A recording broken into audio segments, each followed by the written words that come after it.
Welcome to the Nancoverse podcast. In today's podcast, we will be talking about the farmers' protests that have erupted in the parts of northern India. These are protests where farmer unions, farm union leaders, and farmers in general and cultivators have come out to demand legally guaranteed minimum support price, which is also known as the MSP. In today's episode, we will also try and delve a little deeper into the issues and grievances being faced by the farmers, trying to understand the basis for their demands that have sparked the protests as well. We will also try and understand what MSP is and what it is currently and what is its historic background. What makes it such a sensitive topic of contention between the farmers and the government as well. We will also look to discuss the farm distress that has existed in the country even before the NDA government came to power in 2014. These are issues that have a historic background and haven't just erupted since Modi came into power. However, legally guaranteed MSP is something that farmers have been demanding for a very long time. Does it make fiscal sense is a question that can be left best to economists to decide. However, just to get an understanding of what it is and what is being asked for. Without further ado, I would like to get into the recent incidents that have brought these issues to the fore. While the protests were going on recently, a 22-year-old farmer from Bhatinda's Ballo village, Shubkaran Singh, succumbed to an injury to the back of his neck while protesting at Khanori border. Khanori is a town near Sangrur in Punjab, prompting the farm leaders to suspend talks with the central government.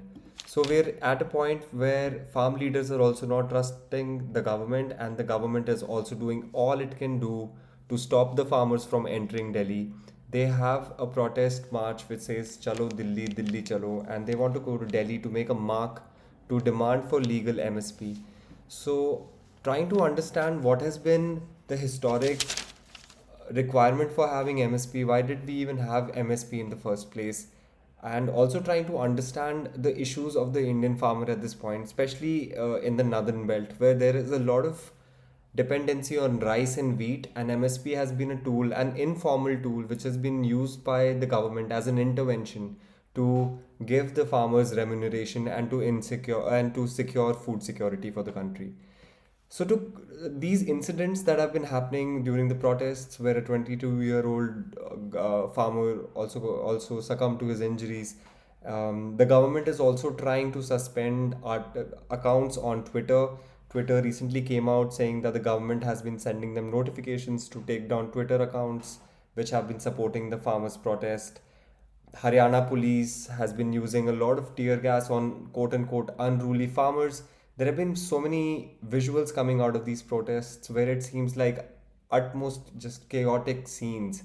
The barricades that the government put were also quite intimidating looking.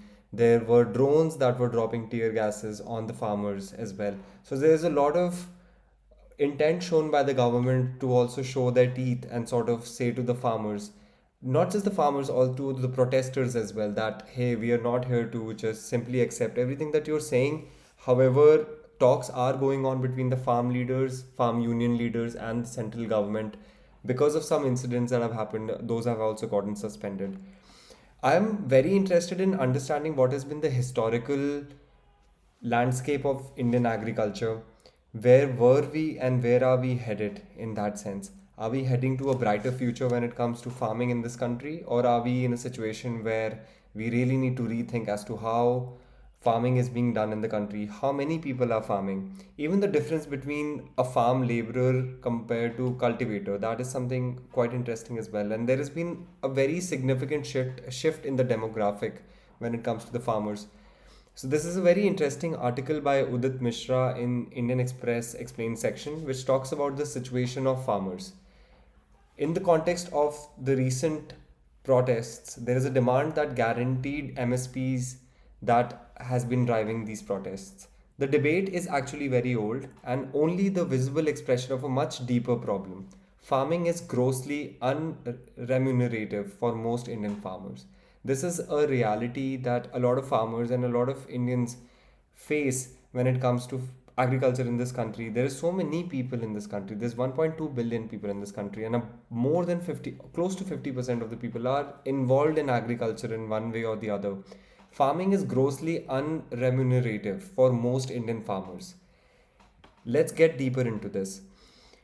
The situation arising out of the protests by farmers' unions demanding legally guaranteed minimum support prices. Before going deeper, I would really want to understand what MSP is and what it's not. Minimum support price is an advisory price signal that is part of a larger set of agricultural policies in parts of India. This informal quote support price. This is an informal support. That is the entire crux of the issue as well, where the government is providing MSP as an informal support right now, and the government and the farmers are wanting it to be a legally mandated support, is recommended by the government and aims to safeguard the farmer to a minimum profit for the harvest while at the same time increasing food security in the country. MSP was initially an incentive for farmers to adopt technology with an aim of increasing the productivity of agricultural land in the 1960s.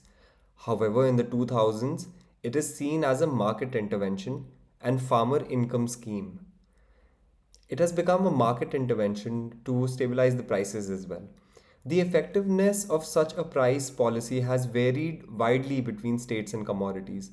Awareness among farmers of the existence of an MSP is poor at 23%, while awareness of MSP procurement agencies is also poor, with only about 20 to 25% of wheat and paddy produce being sold at MSP. The Indian government sets the price for about 2 dozen commodities twice a year. MSP is fixed on recommendations of the Commission for Agricultural Costs and Prices, CACP, an apex advisory body for pricing policy under the Ministry of Agriculture. CACP in turn recommends the pricing according to a diverse range of factors including national requirements, available resources, farmer wages, cost of living, and product competitiveness. So there are multiple factors that the CACP puts in mind before giving out the MSP twice a year for a dozen commodities.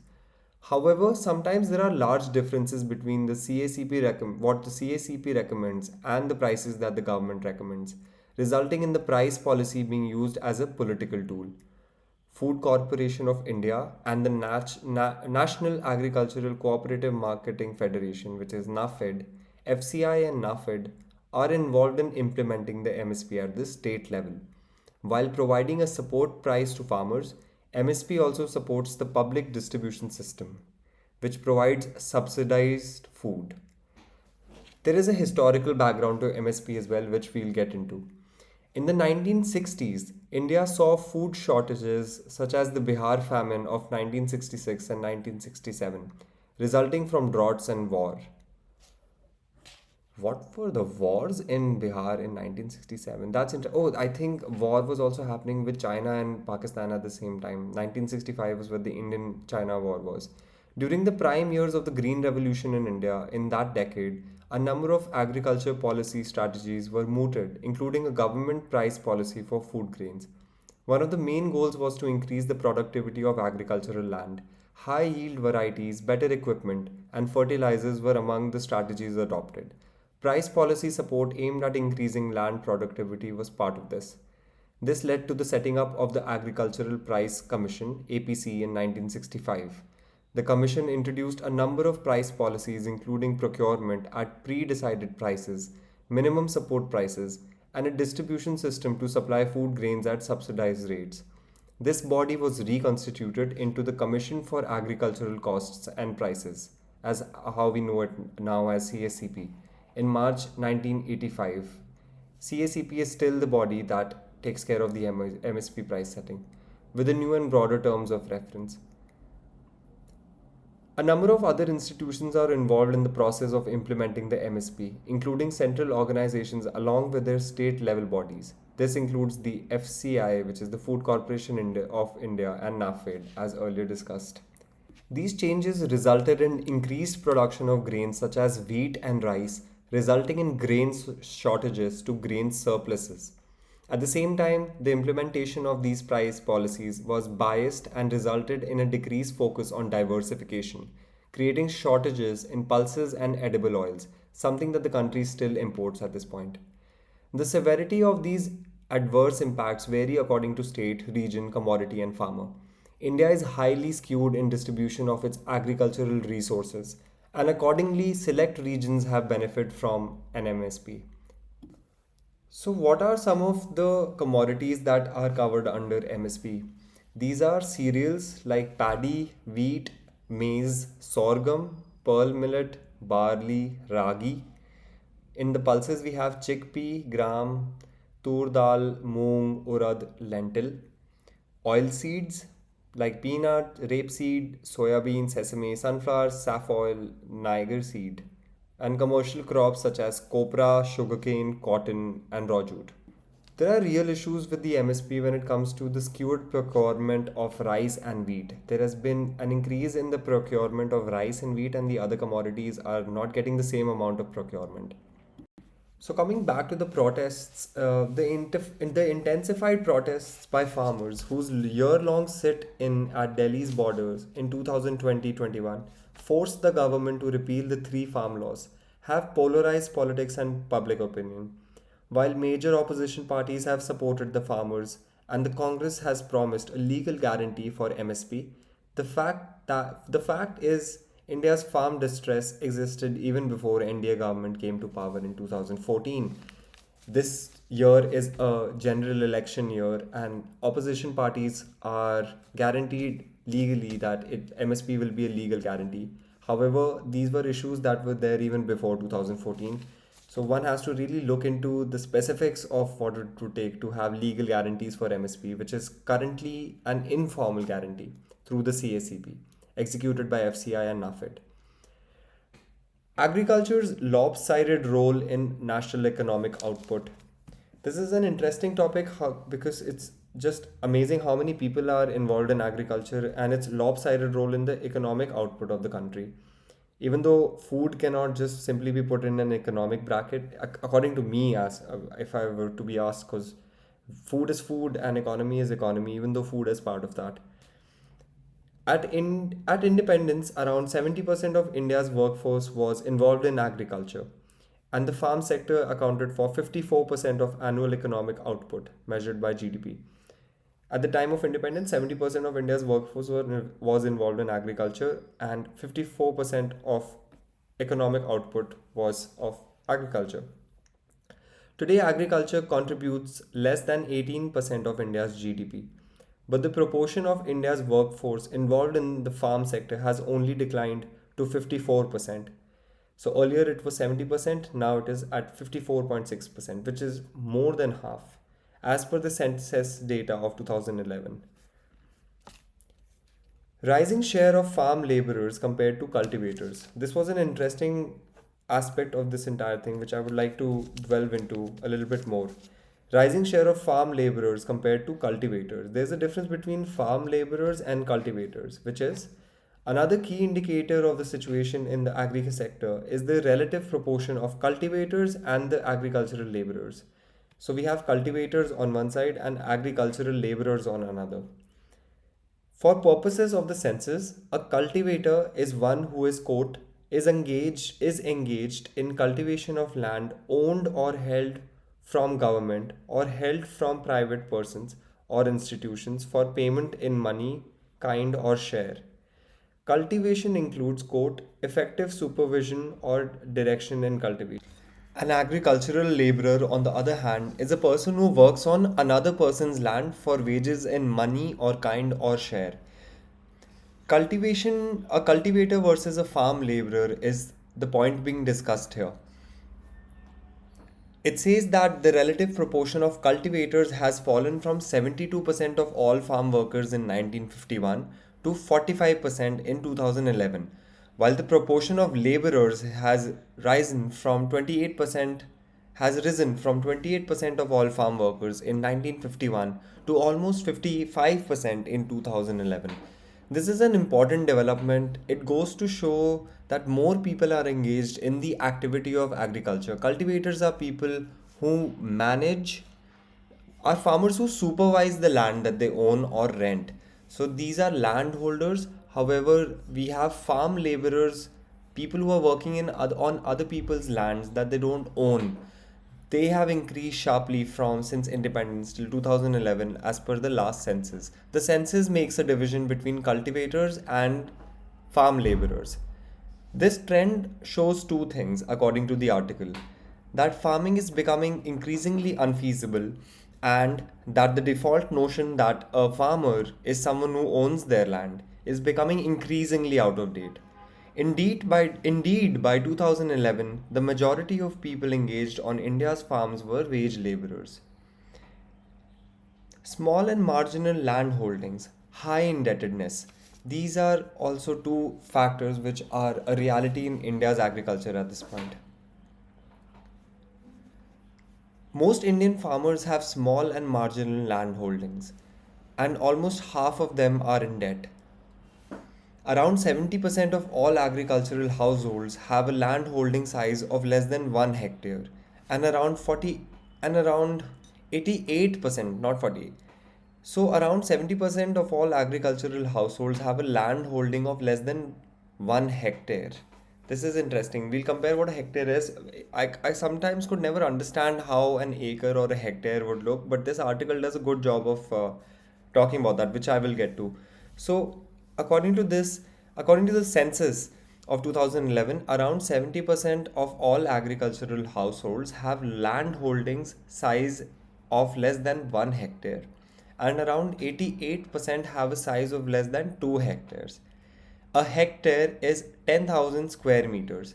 A standard football pitch is a little bit more than 7,000 square meters. So this gives context about what 1 hectare is. So 70% of all agricultural households have land holding size of less than 1 hectare, which is around 10,000 square meters. A football pitch is about 7,000 square meters, so you can grow so much in a football pitch. Even though it's a big size from an urban perspective, but from a rural farmer's perspective, that's not enough land. A 2015 study by the eminent agricultural economist Ramesh Chand, who is now a member of Niti Aayog, found that a plot smaller than 0.63 hectare does not provide enough income to stay above the poverty line.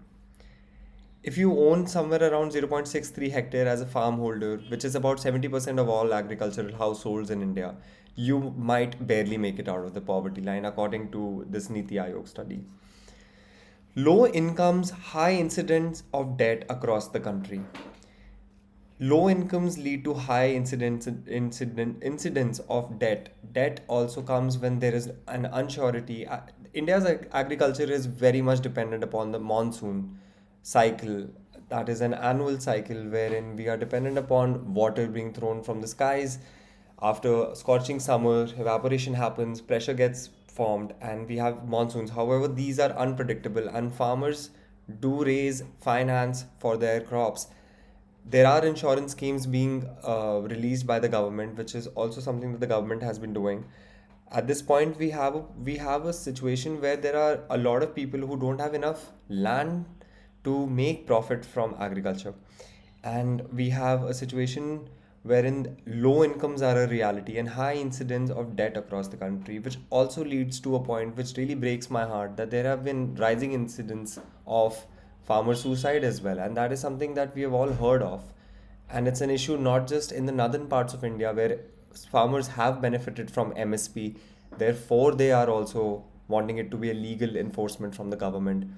We also have farmers having low income in other parts of the country, leading them not to be able to pay their the lender, and sometimes these high interest rates are obnoxious. These are non-banking institutions that they take loan from, and then they end up committing suicide because they're not able to pay back, and often that leads to harassment within the village.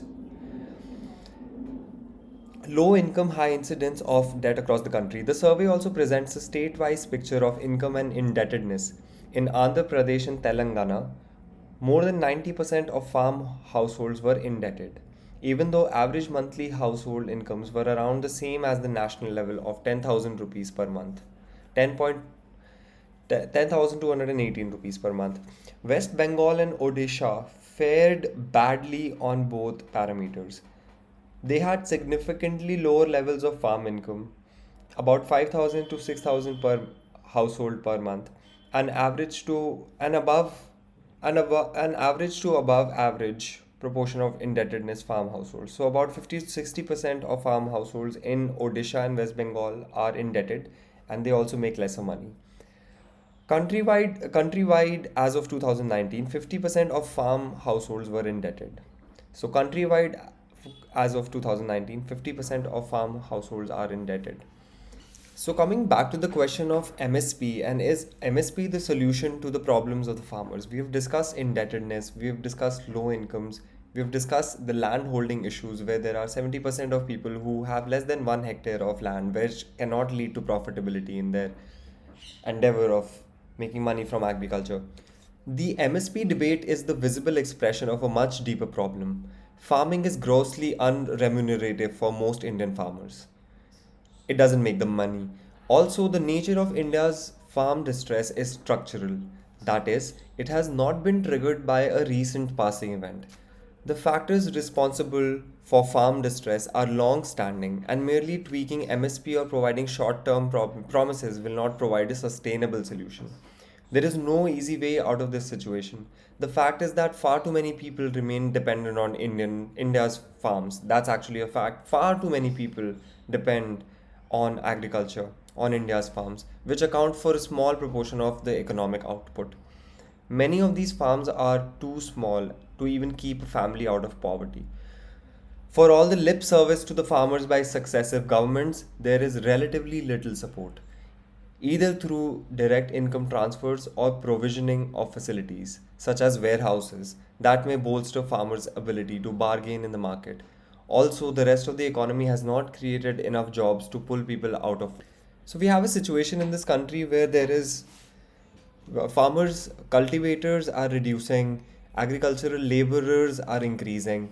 We have increasing indebtedness when it comes to these same people, these same laborers, and the jobs are not available in other sectors. So there is not much that's happening in terms of them moving from agriculture to the other sectors where they can be gainfully employed. The farmers who are demanding the legal guarantee for MSP have invoked recommendations of the National Commission on Farmers as well. National Commission of Farmers was headed by Dr. M.S. Swaminathan, who was this is a pioneer. He is a pioneer of the Green Revolution in India.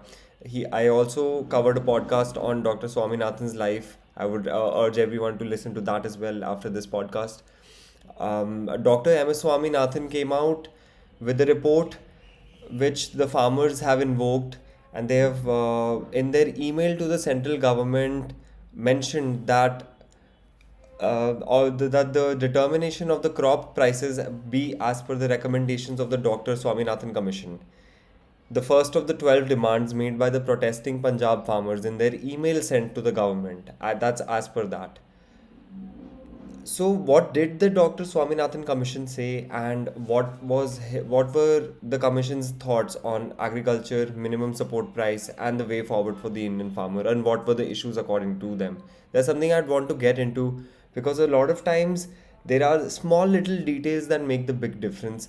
Here, after some research, I realized that the protesting farmers are wanting MSP to be determined as per the actual cost of production, which is the C2, as one of the formulas of MSP. They want it on the actual cost of production plus 50% versus what it is right now, which is the weighted average cost of production. Just the word weighted average has these two words have made the big difference in the protests that are happening at this point. The farmers wanted to be at actual cost of production, and the government is determined it at the weighted average cost of production. The MS Swaminathan Commission also recommended it to be at the average weighted average cost of production, not the actual cost of production. That changes a lot. And let's get a little bit into the Dr. Swaminathan report as well. I believe that our listeners would really learn from this as well, and so have I. Um, Dr. Dr. Swaminathan's commission, terms of reference. Agricultural scientist M.S. Swaminathan, who was posthumously awarded the Bharat Ratna this month, played a major role in the changes in the Indian agriculture in 1960s and 70s that helped India achieve food security. On November 18th, 2004, Ministry of Agriculture constituted a National Commission on Farmers under Professor Swaminathan. The 10-point terms of reference of the commissions, which reflected the common minimum program of the Congress led UPA government, included suggesting a quote, comprehensive medium term strategy for food and nutrition security and ways of enhancing productivity, profitability, and sustainability of major farming systems in the country. Between December 2004 and October 2006, the NCF submitted five reports, NCF being the National Commission for Farming, submitted five reports running into a total of 1946 pages. The reports were deeply sympathetic to farmers and made several recommendations, including at least two on minimum support prices. However, the Swaminathan Commission did not recommend either a legal guarantee for MSP or the formula for its calculation that the farmers' unions are now demanding. It asked for a lot of interesting ideas like setting up of farm schools, setting up around um, promoting 50,000 farm schools across the country at an investment of 150 crore rupees. It called for setting up of a national board for New Deal of Women in Agriculture under the Union Food and Agriculture Minister in conjunction with the Panchayati Raj and Rural Development Ministers as co-chairs. The report also suggested establishing a grain bank and community food and food fodder banks, promoting insurance and setting up national free network of advanced soil testing labs. Soil testing can also be beneficial for agriculture. Recommendations anticipated reforms in repealed farm laws. So the recommendations also anticipated the reforms in the repealed farm laws. This was an interesting factor. In 2020-21, the Narendra Modi government came out with three farm laws, which were hotly debated. The farmers protested against them, and the government took the laws down.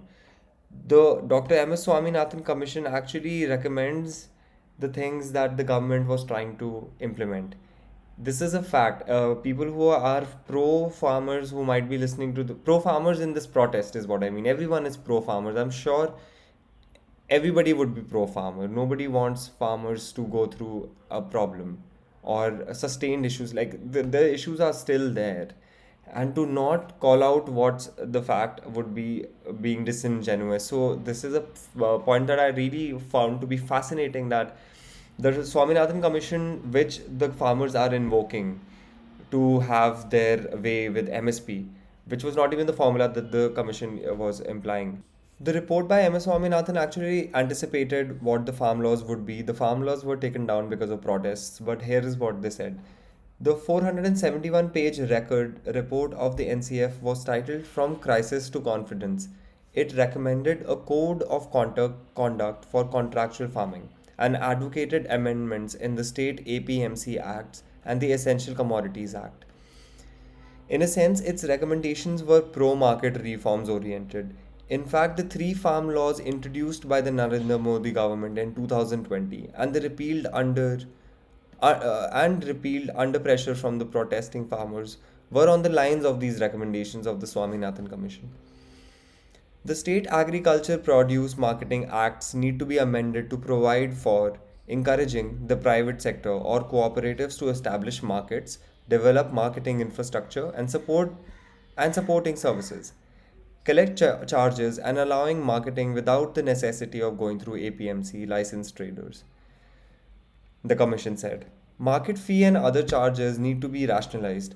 The report noted there is an urgent need to undertake a review of the Essential Commodities Act and other legal instruments covering marketing, storing, and processing of agricultural produce. Some of these acts and orders appears to have outlived their utility. Also, the government may work out a farmer centric code of conduct for contract farming arrangements, which should form the basis of all contract farming agreements and also encourage development of farmers' groups, organizations to negotiate with the purchasers and take care of the interest of the small farmers. The Commission recommended futures and options trading in agricultural commodities with the supervision of regulatory body like SEBI like autonomous body. The Commission also said that MSP should be regarded as the bottom line for procurement both by the government and private traders. Purchase by government should be MSP plus cost escalation since the announcement of MSP. This will be reflected in the prevailing market price. Government should procure the staple grains needed for the public distribution system at the same price private traders are willing to pay to farmers. The commission said on the CACP, which is the Central Agricultural. I'm forgetting the full form of CACP. CACP is the CACP. CACP. What is CACP? Commission for Agricultural Costs and Prices. Okay, Commission for Agricultural Costs and Prices. So on CACP, the Commission said should be an autonomous statutory organization with its primary mandate being the recommendation of remunerative prices for the principal agricultural commodities of both dry farming and irrigated areas. The minimum support price should be at least 50% more than the weighted average cost of production. As such, the net take home income of farmers should be comparable to those of civil servants. This is what the MS Swaminathan Commission was wanting for farmers. Currently, we have a situation where a lot is going on in terms of people being on the streets, a lot of charged emotions. The government also has an ego, the farmers, union leaders have their demands. No farmers, no food is something that people say a lot, and that is definitely a factor. Is it? I think it's also important to make sure that farming is actually remunerative for the farmer. There's so many people who are getting into the laborer side of agriculture, and the land holding is just small enough for them not able to make some money out of this. To say that the protesting farmers are doing something wrong is something that is not getting the entire full picture of the demands that they're making for themselves. There might be people in this country who would actually uh, benefit from being able to express themselves, however non-violently. Does it make fiscal sense? That is something that the government should take an informed decision on. They did repeal the previous laws that they were wanting to push through for the farmers based on the MS Swaminathan Commission as well. But sometimes what you want to do does not end up happening because people just don't agree with you. And that's how it is for a lot of things in life. This was a heavy topic, and I really wanted to get some information about what's happening in this entire the protest that's happening, and how can we be more informed about what the situation of the farming sector is in this country. It's a large country, we have so much ground in terms of agriculture.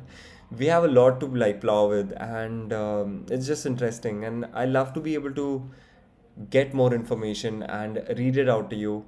I hope you guys enjoyed the podcast. If I was having issues with pronunciation for some words today, I would like to apologize because I really feel like reading is something that's so powerful, and reading really like sharpens your brain. Sometimes your own inefficiency of being able to pronounce and read words can be quite mind expanding. It's like, hey dude, I can't even read a simple sentence out of this page.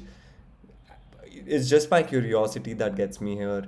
I like to read these podcasts, I like to read the news stories to you, because it just brings me a lot of like knowledge as well. It brings my ability to be able to understand concepts, to be able to become a pseudo expert on these things as well, because it's not that I want to have I don't want to become some sort of person who comments on political stuff all the time.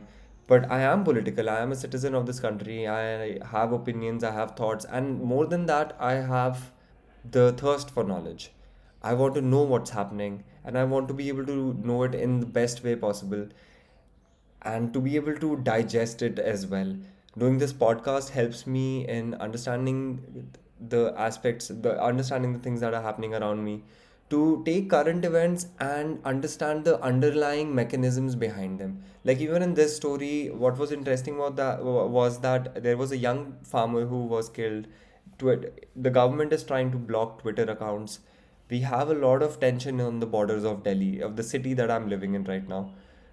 On that same level, understanding what the larger scene of the Indian agriculture is. How is the farmer doing?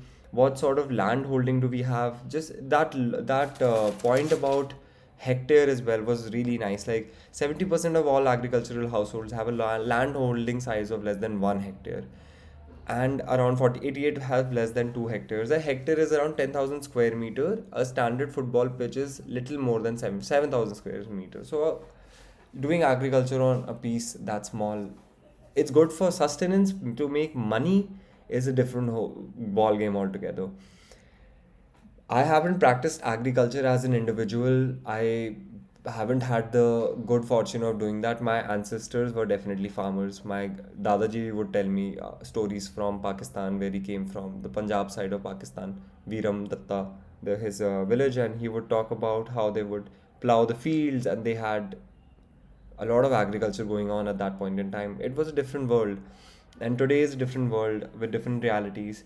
And I just hope I was able to bring some value to your day. I was able to bring you some knowledge that was able to make you think about what's happening from a objective, nuanced, and chill perspective. And that's the Nankoverse. Sayonara. I will speak to you guys soon. If you have any recommendations in terms of making the podcast better, if I can speak to somebody that you'd like me to speak to, do let me know in the comment section. Do also let me know how are you doing, and if everything in your life is going fine. If there's ever something that is on your chest, you can let me know that. I would like to be your friend, your confidant, and your favorite podcast host. Cheers.